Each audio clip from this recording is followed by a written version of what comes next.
Breaking news చూస్తున్నాం. లైంగిక ఆరోపణలు ఎదుర్కొంటున్న కొరియోగ్రాఫర్ జానీ మాస్టర్ ను కాసేపట్లో కోర్టులో హాజరుపరచనున్నారు. ప్రస్తుతం ప్రైవేట్ ఆసుపత్రిలో వైద్య పరీక్షల తర్వాత కోర్టుకు తీసుకెళ్లారు. జానీ మాస్టర్ ను వారం పాటు కస్టడీకి అప్పగించాలని కోర్టులో పోలీసులు కస్టడీ పిటిషన్ వేశారు.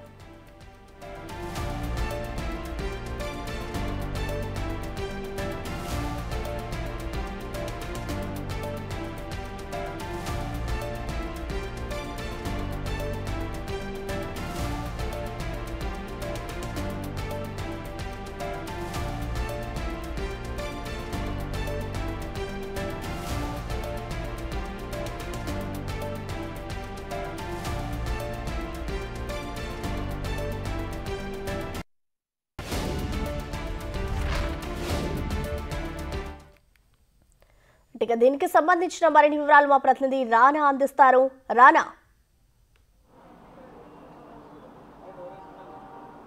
జానీ మాస్టర్ ని అత్తాపూర్లో ఉన్నటువంటి జాయ్ హాస్పిటల్ కి వైద్య కోసం తీర్చడం జరిగింది. ఇప్పటికే పోలీసులు కానీ వీళ్ళందరూ కూడా ఇక్కడికి వచ్చారు. సో మెడికల్ ఎగ్జామిన్ అయిన తర్వాత ఇక్కడ నుంచి ఉప్పర్పల్లి కోర్టుకి తీసుకెళ్లిపోతున్న సమాచారం అవుతుంది. ఇప్పుడే ఎమర్జెన్సీ డిపార్ట్మెంట్కి సంబంధించిన విషయంలో అక్కడికి జానీ మాస్టర్ని తీసుకెళ్లాడు. రెడ్ క్యాప్ జానీ మాస్టర్ వేసుకున్నాడు, టీ షర్ట్ వేసుకున్నటువంటి పరిస్థితి కనపడుతుంది. మొహం కనపడకుండా అతను ఒకటి కట్టుకున్నటువంటి పరిస్థితి కనపడుతుంది. ఇప్పుడు విజువల్లో చూస్తున్నాం. ఏదైతే ఎమర్జెన్సీ డిపార్ట్మెంట్కి సంబంధించిన విజువల్స్ మనకి చాలా స్పష్టంగా కూడా ఇక్కడ కనపడుతున్నాడు. ఇదే దీంట్లో జానీ మాస్టర్కి వైద్య పరీక్షలు జరుగుతున్నాయి. మరి 15 నిమిషాలు 20 నిమిషాల్లో కూడా ఆయన బయటికి వస్తున్నటువంటి పరిస్థితి కనపడుతుంది. దాంతోపాటు అనూహ్యంగా ఇప్పటి వరకు, ఎందుకంటే డైరెక్ట్ ఉప్పర్పల్లి కోర్టుకి వెళ్తారు జానీ మాస్టర్ అనేసి అనుకున్నారు, కానీ ఇక్కడైతే ప్రైవేట్ హాస్పిటల్కి తీసుకొచ్చినటువంటి పరిస్థితి కనపడుతుంది. సాధారణంగా అయితే ఇటు గోల్కొండలో ఉన్నటువంటి ఏరియా హాస్పిటల్కి తీసుకొస్తారు. కాకపోతే ఇటు రాజనగర్లో సిసిఎస్లో ఆయన్ని పెట్టారు కాబట్టి అక్కడి నుంచి ఇక జాయ్ హాస్పిటల్ దగ్గర కాబట్టి అంత సమయం కూడా లేదు గోల్కొండకు వెళ్ళడానికి. సో ఈ నేపథ్యంలో నిన్న అరెస్ట్ చేసినటువంటి నేపథ్యంలో తొందరగా కోర్టు ఆయన్ని ప్రొడ్యూస్ చేయాలనే ఉద్దేశంతో కూడా ఇక్కడ ప్రైవేట్ అధికారుల పర్మిషన్ తీసుకొని ప్రైవేట్ హాస్పిటల్లో ఇప్పుడు ఆయనకి వైద్య పరీక్షలు చేస్తున్నటువంటి నేపథ్యం అయితే కనపడుతుంది. సో ఇక్కడి నుంచి ఆయన తీసుకెళ్తున్నారు. సో దాదాపు చాలా హైడ్రామా జరిగింది. ఎందుకంటే గోవాలో అరెస్ట్ చేసిన తర్వాత ఆయన్ని రోడ్డు మార్గాన్ని తీసుకొని వస్తున్నారన్నటువంటి విషయం కొంతమంది చెప్తున్నారు. మరి కొంతమంది అయితే ఏకంగా ఫ్లైట్లో తీసుకొని వస్తున్నారన్నటువంటి విషయం కొంతమంది చెప్తున్నారు. సో అవన్నీ పటాపంచలు చేస్తూ రోడ్డు మార్గాన్ని కూడా వచ్చి ఉదయం 4 గంటలకి వీళ్ళు నార్సింగ్ పోలీస్ స్టేషన్కి చేరుకున్నారు. ఎస్ఓటి టీం వచ్చి నార్సింగ్ పోలీసులకి జానీ మాస్టర్ని అప్పచెప్పిన తర్వాత వాళ్ళు అక్కడైతే కొంచెం ఇబ్బందికరమైన పరిస్థితులు ఉంటాయనే నేపథ్యంలో అక్కడి నుంచి డైరెక్ట్ రాజేంద్ర నగర్ సిసిఎస్కి తీసుకొని వచ్చారు. సిసిఎస్ తీసుకొచ్చిన తర్వాత ఉదయం నుంచి 3 సార్లు ఏదైతే నార్సింగ్ పిఎస్కి సంబంధించినటువంటి ఏసీపీ కానీ అలాగే సిఎల్ కానీ ఎస్ఎల్ కానీ వాళ్ళందరూ కూడా ఇటు సిసిఎస్కి వచ్చి ఆయన క్వశ్చన్ చేసినటువంటి నేపథ్యం ఏర్పడితే బాధితురాలు ఇచ్చినటువంటి స్టేట్మెంట్ని ఆధారంగా కూడా క్వశ్చన్ చేసినట్టుగా తెలుస్తుంది. ఎందుకంటే నిన్నంతా కూడా సుదీర్ఘంగా వాళ్ళు జర్నీ చేసినటువంటి నేపథ్యంలో విచారణకి అంత సమయం సరిపోలేదు. సో కోర్టు సమయం కూడా అయిపోతున్నటువంటి నేపథ్యంలో మొదటిగా కోర్టులో ఆయన్ని హాజరుపరిచిన తర్వాత ఆల్రెడీ కస్టడీ పిటిషన్ కూడా వాళ్ళు రెడీ చేసినట్టుగా తెలుస్తుంది. రిమాండ్కి పంపించిన తర్వాత కస్టడీ పిటిషన్ కూడా వెంటనే అదే న్యాయస్థానం ముందు కూడా వాళ్ళు పెట్టబోతున్నారు. సో ఆయన్ని దాదాపు 7 రోజుల పాటు కూడా కస్టడీకి కోరే అవకాశం ఉన్నట్టుగా మనకు సమాచారం ఉంది. అయితే ఆయన రిమాండ్కి కూడా పంపిస్తున్నారు కాబట్టి ఖచ్చితంగా రేపటి నుంచి కూడా ఆయన కస్టడీకి తీసుకొని అన్ని కోణాల్లో కూడా విచారించాలన్న ఉద్దేశంతో కూడా పోలీసులు ఉన్నటువంటి పరిస్థితి ఏర్పడితే ప్రస్తుతం అయితే ఆయనకి బీపీ టెస్టులు కానీ ఇతర టెస్టులన్నీ కూడా చేస్తున్నారు. ఎమర్జెన్సీ వార్డులోనే ఆయన ఉన్నటువంటి పరిస్థితి ఏర్పడుతుంది. మొత్తం విజువల్లో కూడా మనం చాలా స్పష్టంగా చూస్తున్నాం. అంతా ఎవరిని కూడా లోపలికి రానిలేదు. రాజేంద్ర నగర్ సంబంధించినటువంటి సిసిఎస్ పోలీసులు మాత్రమే ఉన్నారు. అలాగే ఇటు నార్సింగ్ పోలీసు సంబంధించినటువంటి ఒక్కరు మాత్రం ఇక్కడికి వచ్చారు.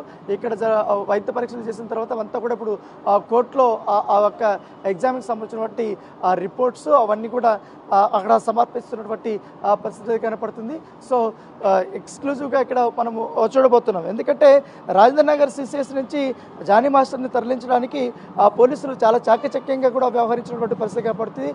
చాలా స్పీడ్గా ఎవరికంటా పడకుండా ఆయన వైద్య పరీక్షలు చేయించి వెంటనే కోర్టుకి తీసుకెళ్లాలనే ఉద్దేశంతో కూడా వారు ఉన్నారు. కాకపోతే బిగ్ టీవీ వారిని ఎక్కడికి వెళ్తున్నారు ఏంటి అనేది కూడా పూర్తి స్థాయిలో కూడా మనం కారులో చేసిన తర్వాత ఇక్కడ ప్రైవేట్ హాస్పిటల్లో ఆయనకి వైద్య పరీక్షలు చేస్తున్నాడని కూడా తెలుసుకొని ఇక్కడికి వచ్చినటువంటి పరిస్థితి కనపడుతుంది. సో ఏదమడికని గత 4 రోజుల నుంచి కూడా అనేక ట్విస్టుల మీద ట్విస్టులు కూడా కనపడుతున్నటువంటి ఈ కేసులో ఇప్పుడు జానీ మాస్టర్ అఫీషియల్గా అరెస్ట్ అయినటువంటి నేపథ్యంలో ఇప్పుడు కోర్టుకు సమర్పిస్తున్నారు. ఇప్పుడు ఆల్రెడీ జానీ మాస్టర్ సంబంధించిన కుటుంబ సభ్యులు కానీ వీళ్ళందరూ కూడా కోర్టు దగ్గరికి రాబోతున్నారు. ఎందుకంటే ఆయన తనపైన అలిగేషన్స్ వచ్చిన తర్వాత తనపైన కేసు పెట్టిన తర్వాత ఆయన అక్కడి నుంచి మొదటగా జమ్మూ కాశ్మీర్కి వెళ్ళాడు. జమ్మూ కాశ్మీర్ నుంచి లడక్ వెళ్ళాడు. లడక్ నుంచి డైరెక్ట్ బెంగళూరుకి వచ్చాడు. బెంగళూరు నుంచి ఇటు గోవాకి వెళ్ళినటువంటి నేపథ్యం కనపడుతుంది. గోవాకి వెళ్ళినటువంటి పక్కా ఇన్ఫర్మేషన్ అయితే ఎస్ఓటి పోలీసులకి సమాచారం అవుతుంది. వెంటనే ఎస్ఓటి పోలీసులు అక్కడికి వెళ్ళారు. వెళ్ళిన తర్వాత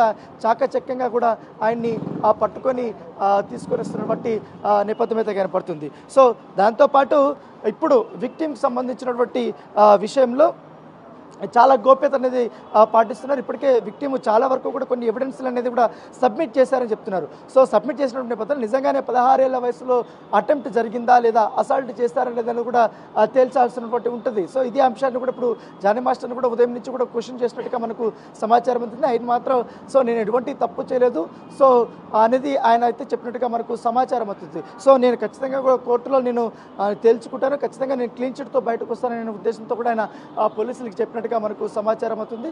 సో ఇప్పుడు రేపు ఒకవేళ నిజంగానే కస్టడీకి కానీ అనుమతిస్తే మాత్రం ఈ విక్టిమ్ సమర్పించినటువంటి ఎవిడెన్స్లు అయితే ఉన్నాయి కూడా ఆ ఎవిడెన్స్లన్నీ ముందు పెట్టి ఆయన్ని క్వశ్చన్ చేసే అవకాశం ఉన్నట్టుగా మనకు సమాచారం ఉంది. మరో 20 నిమిషాల పాటు కూడా ఆయనకి వైద్య పరీక్షలు జరగబోతున్నాయి. ఇక్కడి నుంచి కూడా వైద్య పరీక్షలు అయిపోయిన తర్వాత ఉప్పరపల్లి కోర్టుకి తీసుకెళ్తున్నారు. ముఖ్యంగా ఒక కన్ఫ్యూజన్ ఉండేది, ఉప్పరపల్లి కోర్టుకి తీసుకెళ్తారా లేకపోతే రంగారెడ్డి జిల్లా కోర్టుకి తీసుకెళ్తారా, ఎల్బీ నగర్లో ఉన్నటువంటి కోర్టు అనేది ఒక కన్ఫ్యూజన్ ఉంది. కాకపోతే ఆ కన్ఫ్యూజన్ అంతా లేకుండా మొదటిగా పోక్సో సంబంధించినటువంటి కేసు కూడా ఇక్కడ ఉంది కాబట్టి ఇక్కడ కూడా విచారించబోతున్నారు. సో ఆయన్ని మరీ 15 నిమిషాలు 20 నిమిషాల్లో ఉప్పరపల్లి కోర్టుకి అయితే తీసుకెళ్ళబోతున్నారు.